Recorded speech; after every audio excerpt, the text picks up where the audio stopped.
And we're back. Studio time. So, in this last episode regarding the template, we're going to talk about the mixer windows and some of the things that I've done in there. So let me count if I did this right. 1, 2, 3, 4, 5. Yes, this is episode 5 regarding the template. We did 4 before this.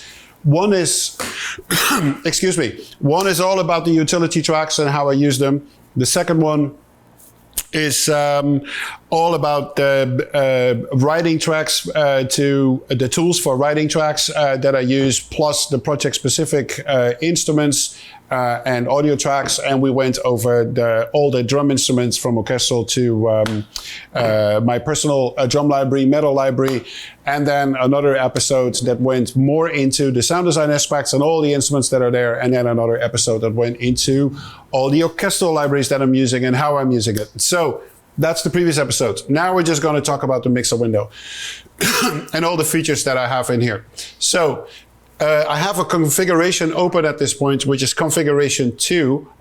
There's a bunch of them: group outs, VST and audio, effects, all VCA, live recording, project specific. So let's start with the second one, which is the widest one. And in this one, we see absolutely everything that we want to see. So we see my demos recorded, the click, all the instruments, the ones that are empty, which you can fill up, audio that is still empty, which you can fill up, project specific. And then we get to stuff that comes back from all these VSO machines.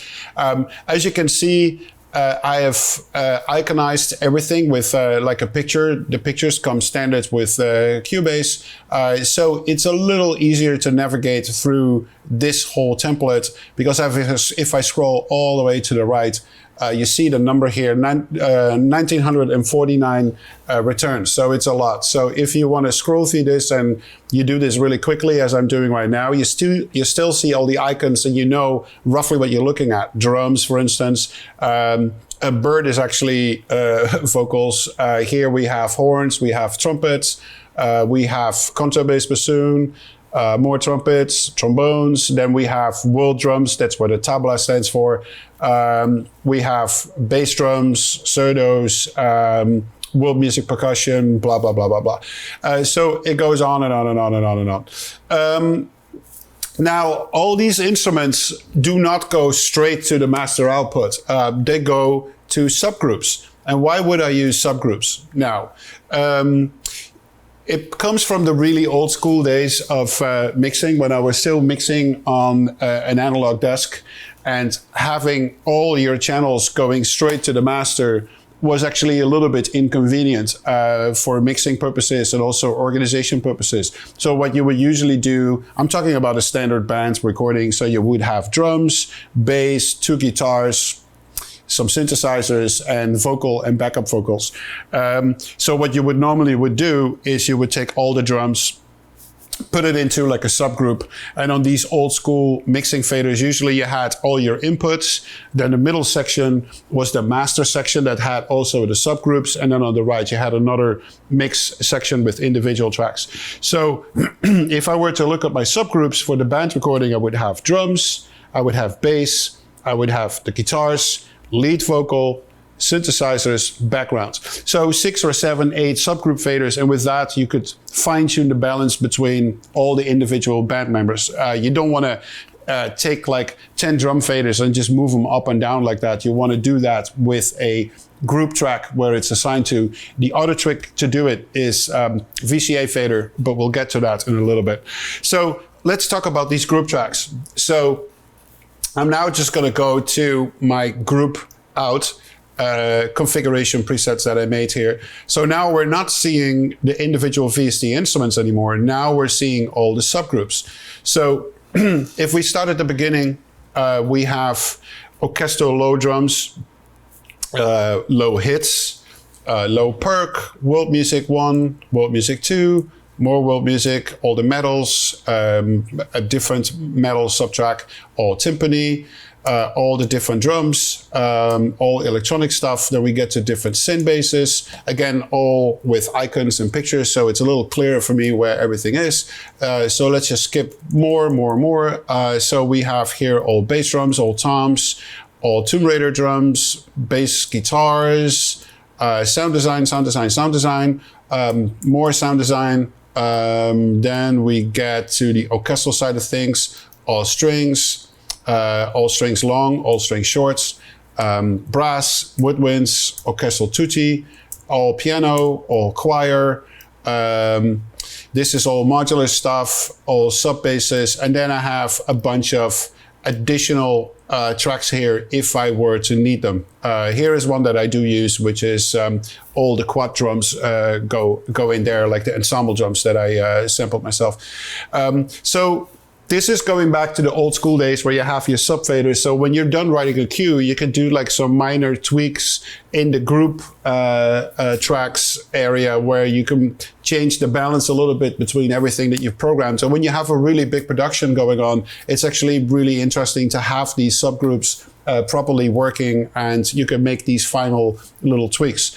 So that's what the subgroups are for. Now the subgroups are also numbered, so it makes it a little easier for you to remember where everything is. So if we go back to the VST and audio configuration, so now I'm seeing just that.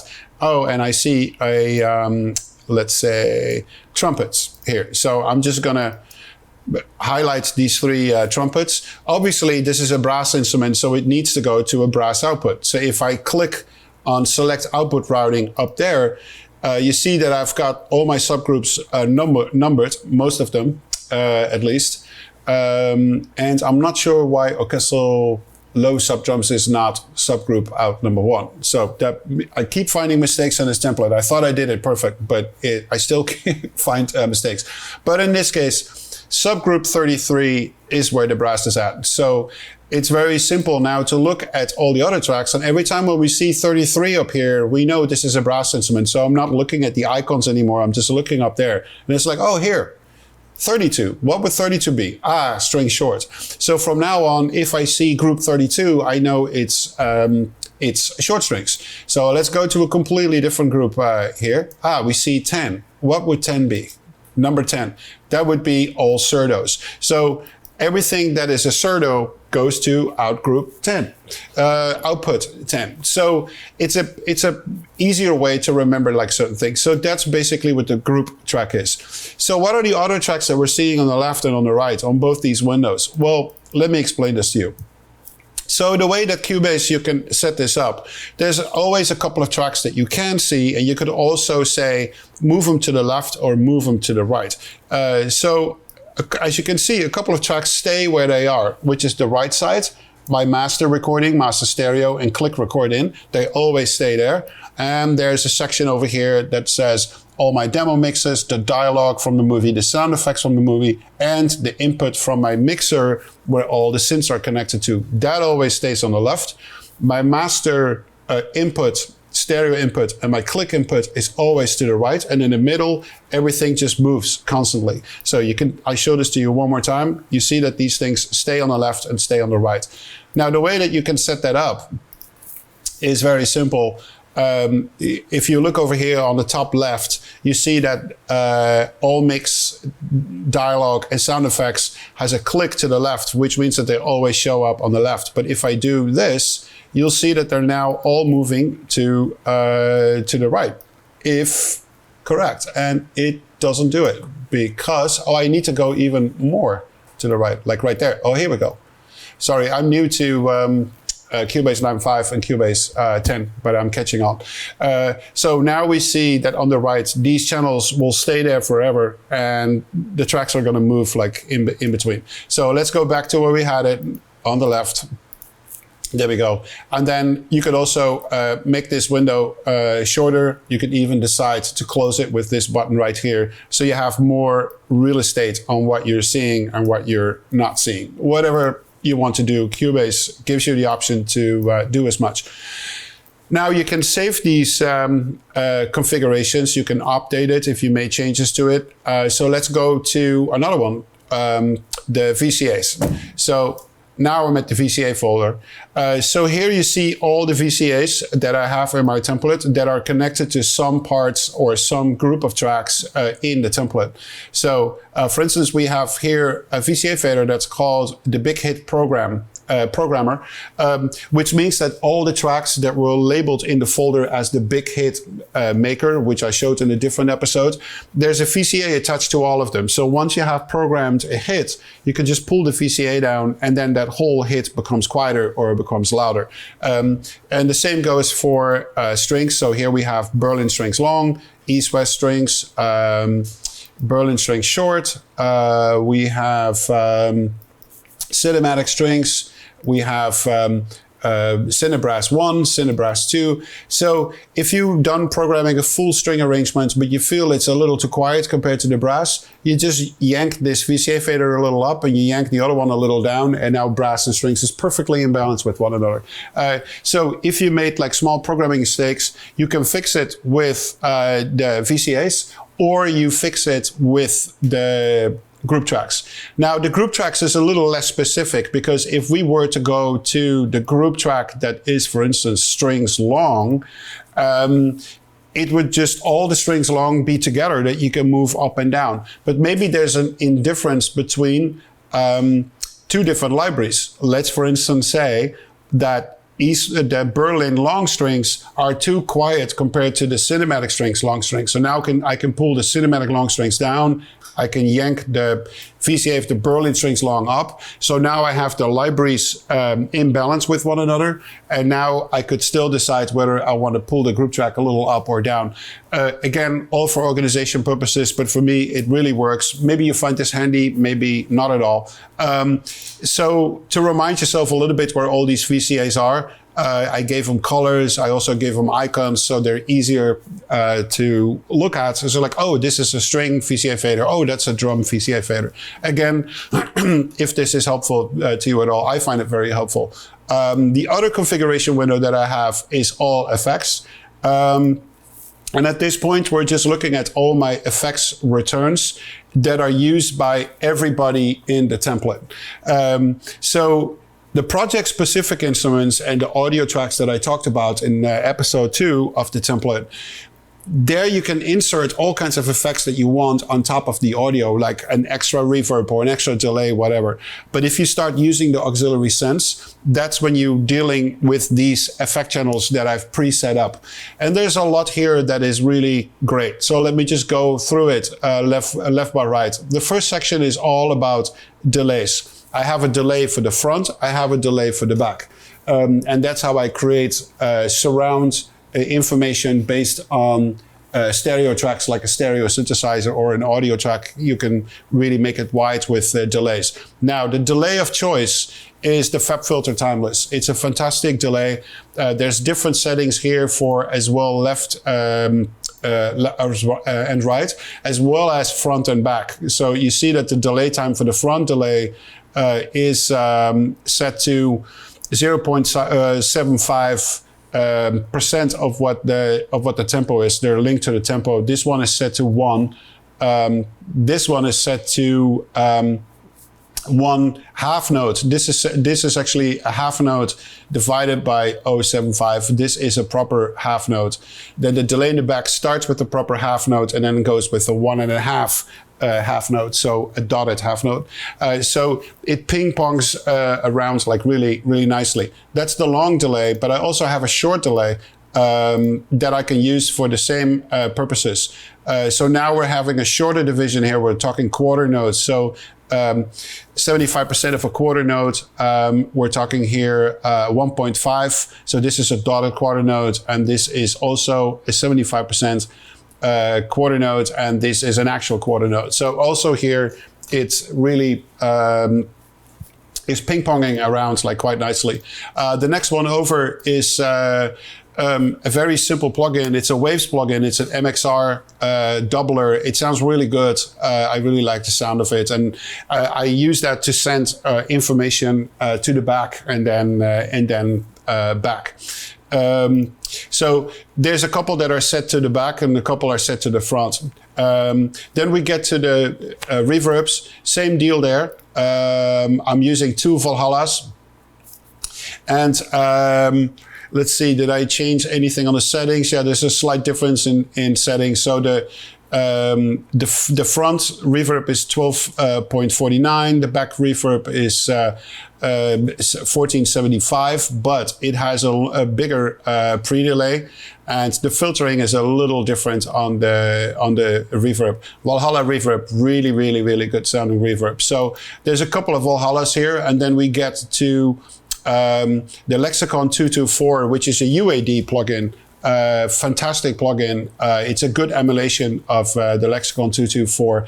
I use the Lexicon 224 primarily to create really acoustic spaces. So I don't use the 224 a lot for sound design purposes. The Valhalla is way better for that. But the Lexicon is better to create like a really natural atmosphere. The same here, front, back, all kinds of different settings. One reverb is shorter, one is longer, but there's always a front part and a back part to create something surround. And I explained already in the previous episodes that when I say surround, I actually mean quad, because the center speaker you usually leave available for dialogue. Sometimes when you record live brass and live strings, you would use the center mic to put a little bit of information in there, but usually you kind of stay away from it and just leave it up for the dubbing mixer what to do with that. We see more 224s right here, so there's a bunch of them loaded, and then there are two black holes loaded to the Eventide plugin. Now the black hole reverb, the reason why I love this so much, because this emulates that stinking long reverb coming from hardware boxes of the Eventide. And if we are allowed to walk over here for a second and just look at these boxes right here, these are the original Eventides that were made in the 80s and the 90s and the early 2000s. And the reverb that is being made by these boxes that created so much criticism online when I was demoing the synths, that is exactly what the black hole does. So when the black hole came out as a plugin, I was so incredibly happy that it was there. So it's part of my template. And yes, this reverb is stinking long and I'm proud of it. Anyway, beautiful reverb. So what else is there to tell about the mixer page? We also have a configuration setup that's called live recordings. And as you can see, there's nothing there because we haven't recorded anything yet. So here you would find guitar overdubs, bass overdubs, the live strings, the live woodwinds, the live brass, the live choir, live soprano, whatever is recorded live for this project, I will make visible in this window so I don't get lost completely between what is programmed and what is actually being played live. It's like boom, one page with just live recordings there. And the last page is project specific. We talked about that in episode 2 of the template, what project specific tracks are, and they're just like right there. Only those are there. There's no strings, no brass, anything else is like taken away. So with these configuration windows, I'm very comfortable switching between these huge amount of tracks and what I want to see and what I don't want to see. People might also have noticed that I am actually using the control room. So my speaker level is always set at the same level. And I use the control room to go quieter and to go louder. The cool thing about the control room is, again, I don't want to turn this into like a complete Cubase demo, even though it's a fantastic program. We know it by now. The cool thing is that it allows you to insert stuff on just the monitor section. So here you could potentially insert an EQ if you feel like you want to tune your room a little bit. There's software out there that you can measure your room with a simple microphone. There's even apps, I think, for the iPhone that you can do it with. And you can see, oh, I have a standing wave around like 100 hertz. Now, let's say that is the case. Then you can absolutely import any plugin that you want. Let's just take a plugin that I really like, which is the FabFilter Pro EQ. It's a really, really amazing plugin. So let's now take a dot here around 100 hertz, and then potentially you can just like pull it down a little bit. I pull it down by 2.5 dB. So now this EQ actually sits on your monitor section, so it doesn't impact at all when you bounce out your music, when you're done writing your piece of music, because this is just done on the monitor section. So let's say you do something really stupid, like you have no low end in your room and you want to add like 10 dB around 50 hertz or something like that. And now, if this plugin were actually part of your music bouncing out, then you would get this insane spike in the low end on other speaker systems that you don't even need it. And that's the beauty of this system. So you can insert plugins on your monitor section that just impact the sound of your monitors, but do not impact the sound of your mix. So I find this incredibly handy. In this room, I'm so used to how this room sounds, and people are talking about, oh, it's terrible setup, blah, blah, blah, but it's like, it works perfect.